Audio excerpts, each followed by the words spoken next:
নমস্কার। গল্পের ঝুলিতে সকল শ্রোতা বন্ধুদের স্বাগত জানাই। আজ আপনাদের জন্য গল্পের ঝুলিতে রয়েছে গিরিবালা দেবীর লেখা একনিষ্ঠ।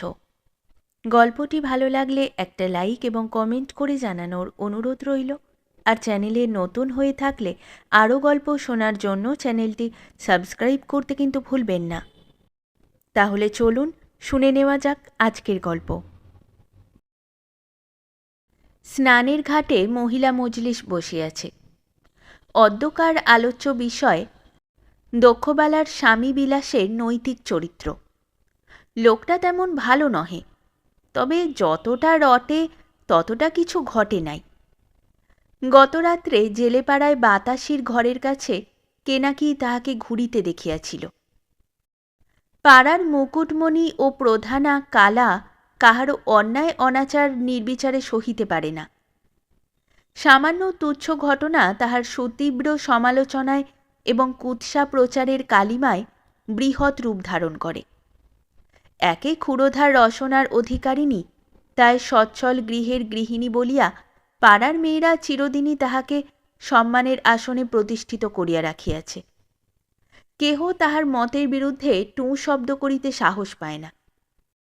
নিতান্ত অবলা অখলা প্রকৃতির দক্ষবালা একঘাট লোকের মাঝখানে স্বামীর হীন স্বভাবের উল্লেখে মরমে মরিয়া যাইতেছিল। একটা কথা না বলিয়া কাহারো দিকে না চাহিয়া নত নেত্রে পিতলের কলসিটি মাজিয়া মাজিয়া সোনার মতো ঝকঝকে করিয়া তুলিতেছিল।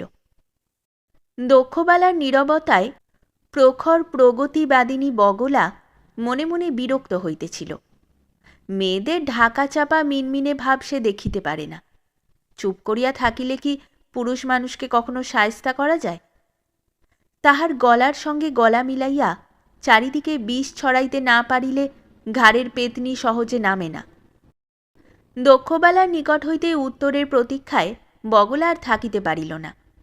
গলা জলে দাঁড়াইয়া ঝঙ্কার দিল। কি লো দেখি, মুখে যে তোর রা নেই? সব জেনে শুনে অমন স্বামীর ভাত গিলবি কোন লাজে? আমার অমনিধারা হলে আমি ওর গোঁপদারিতে আগুন ধরিয়ে দিতাম, ঝাঁটা মেরে বাড়ি থেকে বার করতাম, নয় নদীর জলে ডুবে মরতাম।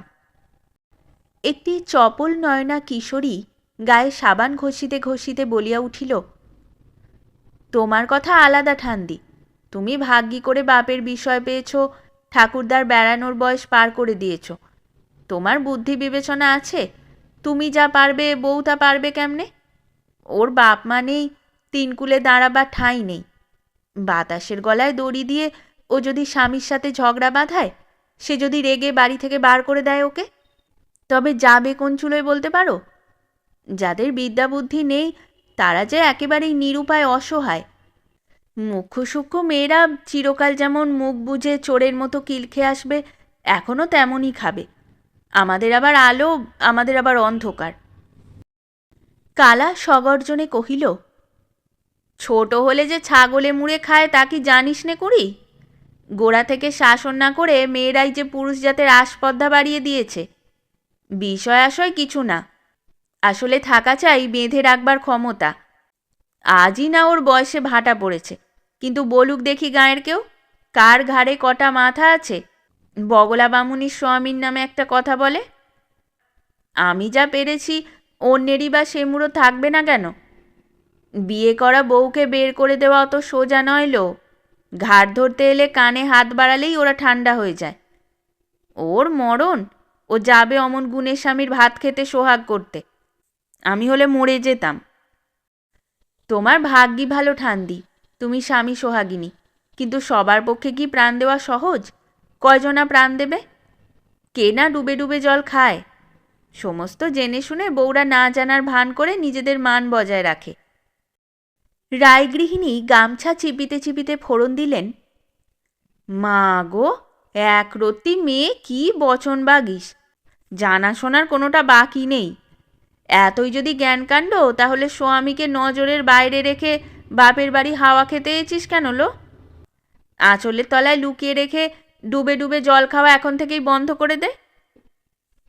তার দরকার নেই দিদিমা, আজও আমি কুঁড়ি মা ওর। সবে 1 বছর বিয়ে হয়েছে, আগে পুরনো হতে দাও, নতুন নতুন তেঁতুল বিচি পুরানো হলে বাতায় গুঁজি। আমার দোষ কি বলো তো? তোমরাই তো আমাকে তাড়াতাড়ি বিয়ে দিয়ে পাকা ঝানু করে তুলেছ। বলিতে বলিতে কুঁড়ি জলে ঝাঁপাইয়া পড়িল। নদীর কলকল ছলছল শব্দের সহিত সমবেত স্ত্রীকণ্ঠের খিলখিল হাস্যধ্বনি মিশিয়া গেল। সেদিন অনেকক্ষণ জলে থাকিবার জন্যই হোক অথবা নবীন বর্ষা সমাগমেই হোক, সেই রাত্রে বগলার কম্প দিয়া জ্বর আসিল। প্রথম কয়েকদিন কাটিয়া গেল আদার রস তুলসী পাতার রসের উপর দিয়া। তাহার পর ডাকিতে হইল কবিরাজকে।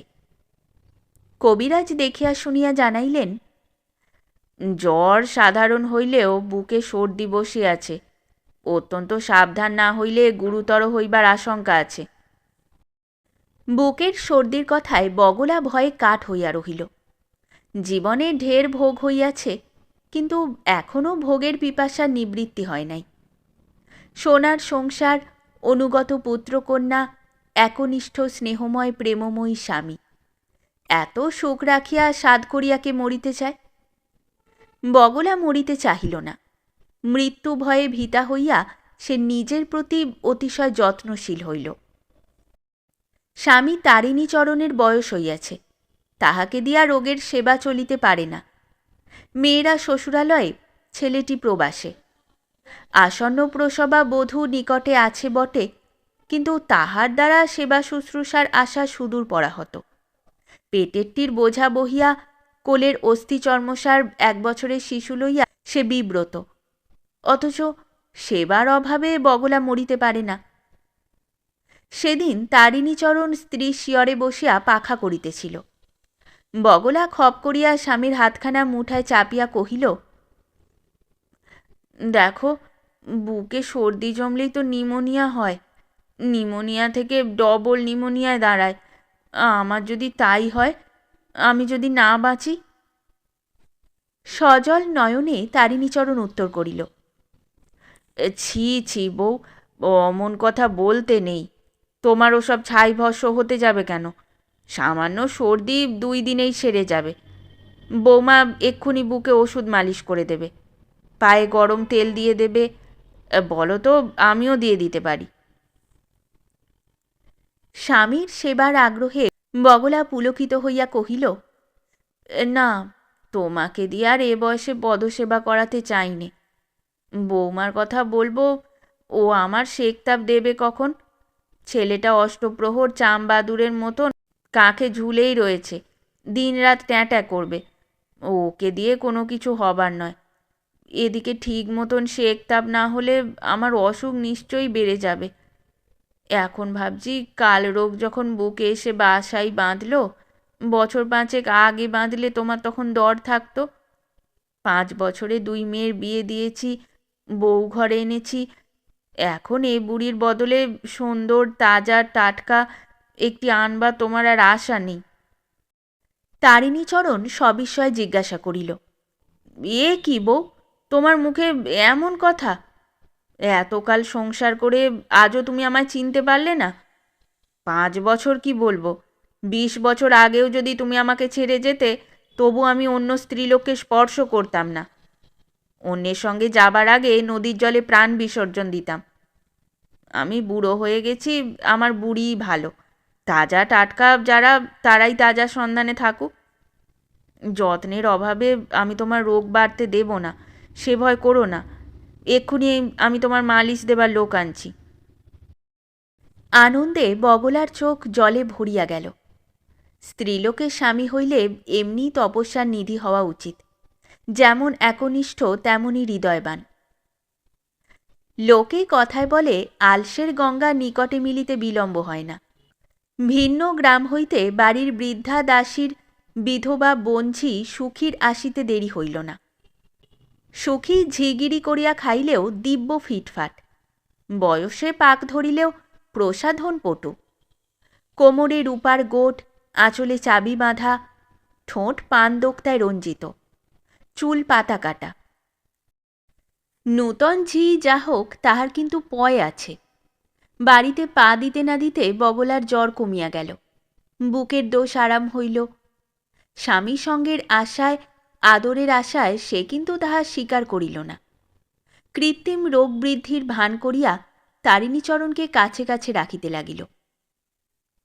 তারিণীচরণের নির্দেশে সুখী রোগীর সেবা করে বটে, কিন্তু সে সেবার মধ্যে কোথাও ফাঁকি নাই, শিথিলতা নাই। হাত টেপা শেষ করিয়াই পায়ে হাত দেয়, পা হইতে হাত আবার মাথায় যায়। ঔষধ দিতে ভুল হয় না, পথ্য আনিতে বিলম্ব করে না। শুধু কি তাই, রোগীর বিছানা নিজের হাতে করিয়া দপদপে করিয়া রাখে, ঘরের মেঝে মুছিয়া তকতকে করে। তারিণীচরণও সুখীর নিপুণ হাতের সেবা হইতে বঞ্চিত থাকে না। ঝকঝকে ডিবায় পান সাজিয়া দেয়, পরিপাটি করিয়া বিছানা ঝাড়িয়া পাতে, হাতে হাতে কাপড় গামছা জোগায়। দেখিয়া শুনিয়া বগলা একদিন সুখীকে ডাকিয়া কহিল, দেখ সুখী, তুই আর জন্মে বোধহয় আমার কেউ ছিলি, নইলে পরের মেয়ের কাছ থেকে এত কেউ প্রত্যাশা করে না। সুখী ছলো ছলো চোখে জবাব করিল, যা কইলেন মা তা ৩ সত্যি। আগের জন্মে আপনি আমার মা ছিলেন, তা আমি টের পাইছি। আমি পোড়া কপালি, কত দুঃখ ধান্নার পরে আমার সাক্ষাৎ মার শ্রীচরণে আশ্রয় পাইছি। আপনি দয়া ধর্ম করে আমারে শ্রীচরণে ঠাঁই দিয়ে রাখবেন মা, চরণ ছাড়া করবেন না। স্নেহে করুণায় বিগলিত হৃদয়ে বগলা বলিল, তোর ভয় নেই সুখী, তুই জন্ম জন্ম আমার মেয়ে হয়েই থাকিস, আমি তোকে কখনো কাছছাড়া করব না। সুখী আশ্বস্ত হইয়া বগলার পায়ে ঢিপ ঢিপ করিয়া প্রণাম করিল। রোগমুক্তির পর বগলার বিহবল নয়নে বিশ্ব যেন অলকার দ্বার খুলিয়া দিল। যেদিকে দৃষ্টিক্ষেপ হইতেছিল তাহাই মধুর হইতে মধুরতর লাগিতেছিল। বয়স যেন অনেক অনেক দূরে পিছাইয়া গিয়াছে। শুষ্ক প্রৌঢ় জীবনে জাগিতেছে নবীন বসন্ত হিল্লোল। সংসারকে লাগিতেছে শান্তির আবাসভূমি। প্রিয়জনেরা প্রিয়তর, স্বামী হইয়াছে তরুণ দেবতার মতো সৌম্য সুন্দর। সুজি রুটি পথ্যের পরে বগলা অনেকটা সবল অবস্থায় উন্নীতা হইল।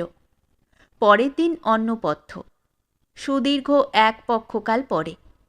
ভেত বাঙালির ভাতেই তৃপ্তি। গ্রামের বাজার বেলায় বসে, তাই সহৃদয় স্বামী তারিণীচরণ পূর্বদিন বাজার হইতে বড় বড় কই মাছ আনিয়া দিলেন।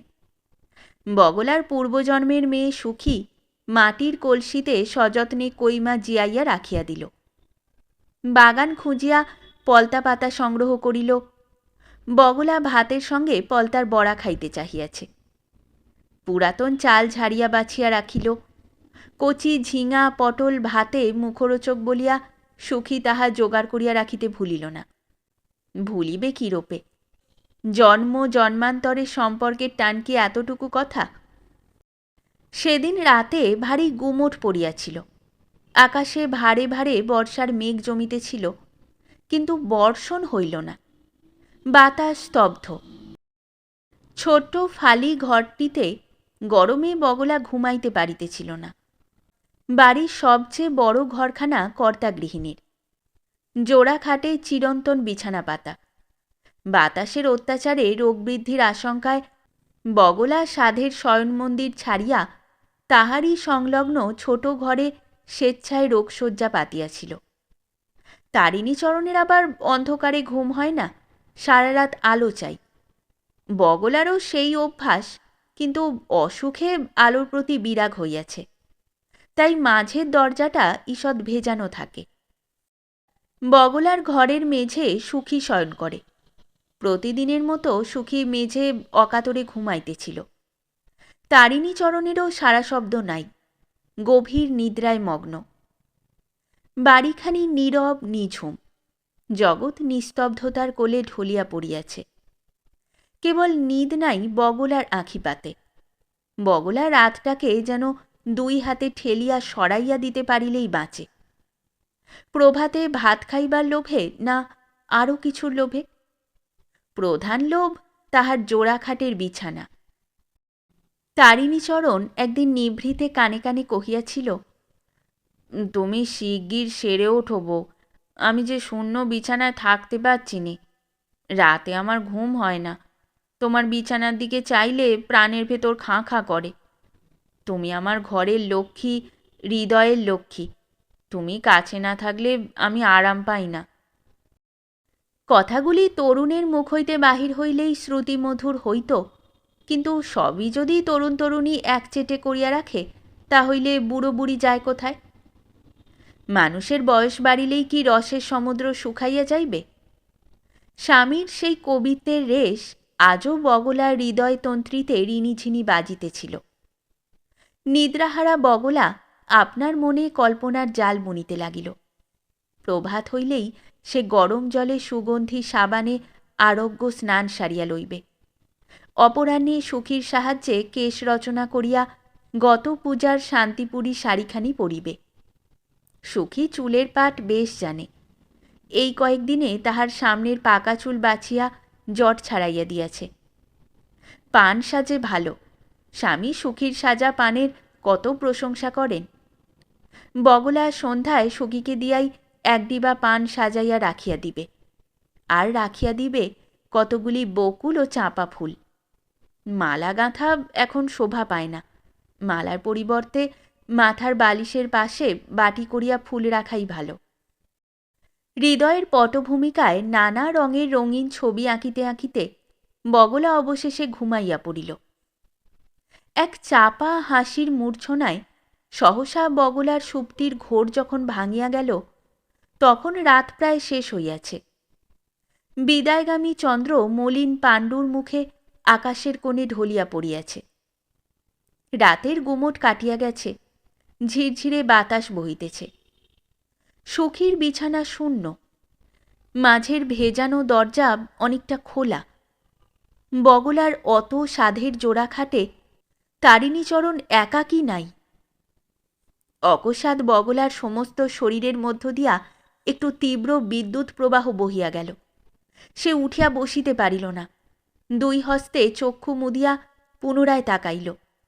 না, বিভ্রম নহে, ভ্রান্তি নহে, প্রখর দিবালোকের মতো অতি সুস্পষ্ট স্বচ্ছ।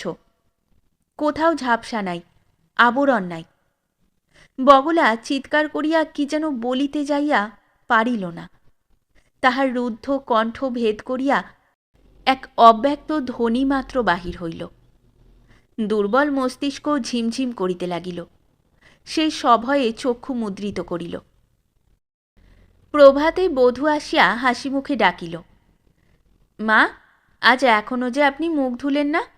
আপনার দুধ জাল দিয়ে রেখেছি, এইবার আপনার রান্না চড়িয়ে দেব। কই মাছের ঝোল, পলতার বড়া, সাথে একটু শুক্তোও রেঁধে দেব। কতদিন খান না? বগলা চোখ মেলিয়া চারিদিকে তাকাইতে লাগিল। প্রভাতে রৌদ্রে ভুবন ভরিয়া গেছে। মাঝে মাঝে পাখি ডাকিতেছে। কেহ কোথাও নেই। তাহার আধারের বিভীষিকা আধারে মিলাইয়া গিয়াছে। বগলা আস্তে আস্তে বিছানায় উঠিয়া বসিল। তাহার পর আবেগের স্বরে কহিল, আমার মুখ ধোবার দেরি আছে বৌমা, রান্না বান্না পরে হবে। তুমি আমার হাত বাক্স থেকে গোটা কয়েক টাকা নিয়ে তাই দিয়ে নতুন ঝিটাকে বের করে দিয়ে এসো। এক্ষুনি এই দণ্ডে বের করে দাও। বধূ শাশুড়ির দিকে চকিত কটাক্ষে চাহিয়া বিস্মিত হইল। বগলার সদা অপ্রসন্ন রুক্ষ মুখের উপরে রোগ যে একটি সকরুণ কোমল আভা মাখিয়া দিয়াছিল, আজ তাহা মুছিয়া গিয়াছে। বগলা কি করিতে পারে? ইহার বেশি ক্ষমতা তাহার কোথায়? অপরকে বিধান দিলেও সে এখন তাহার স্বামীর গোবদারিতে আগুন ধরাইয়া দিতে পারিল না। নদীর শীতল জলে ডুবিয়া মরিবার কথাও মনে পড়িল না।